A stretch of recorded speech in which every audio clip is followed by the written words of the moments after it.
আসসালামু আলাইকুম। MS kitchen থেকে সবাইকে ওয়েলকাম জানিয়ে আজকের এপিসোডটি শুরু করছি।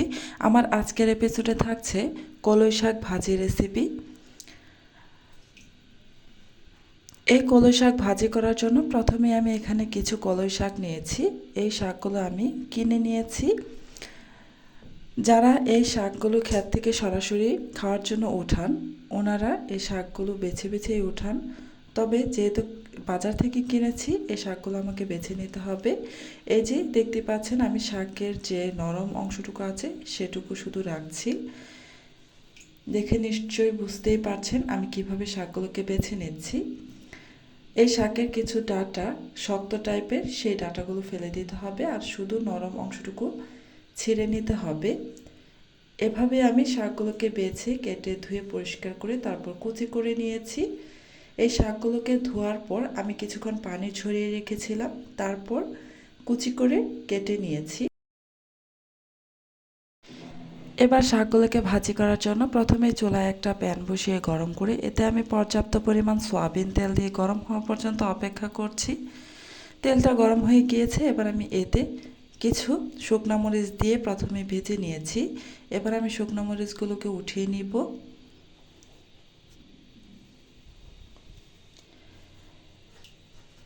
এবার এই তেলের মধ্যে দিয়ে দিব এখানে বড় সাইজের একটি রসুন কুচি, আর সাথে দিয়ে দিব 2টি মিডিয়াম সাইজের পেঁয়াজ কুচি।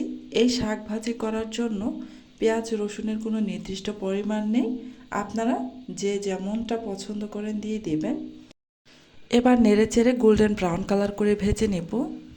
এই তো পেঁয়াজ রসুন গোল্ডেন ব্রাউন কালার করে ভেজে নেওয়া হয়ে গিয়েছে। এবার আমি কুচি করে রাখা শাকগুলো দিয়ে দেব। সবগুলো শাক আমি একসাথে দেব না, অর্ধেক পরিমাণ শাক প্রথমে দিয়ে নেড়ে চেড়ে পেঁয়াজ রসুনের সাথে খুব ভালোভাবে মিশিয়ে নেব।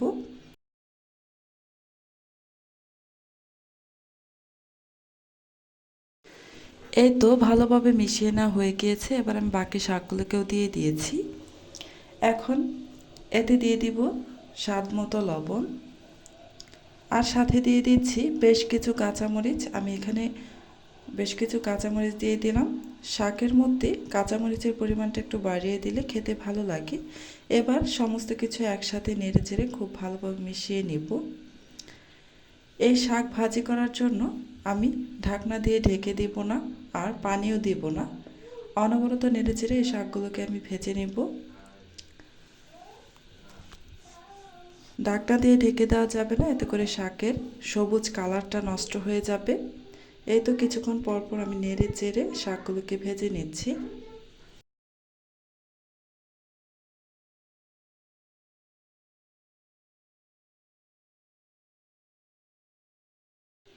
শাকগুলোকে আমি নেড়ে চেড়ে ভেজে নিয়েছি। শাকের মধ্যে এক্সট্রা আর কোনো পানি নেই। এ পর্যায়ে আমি এখানে 2টি শুকনো মরিচ ভেঙে দিয়ে দিচ্ছি। আবারও একটু নেড়ে চেড়ে আরও 2 মিনিটের মতো ভেজে নেব। এই শাকে যেন এক্সট্রা কোনো পানি না থাকে, খুব ভালোভাবে ভাজা ভাজা করে নিতে হবে। এই তো আমার শাক ভাজি করে নেওয়া হয়ে গিয়েছে। এবার আমি নামিয়ে নেব।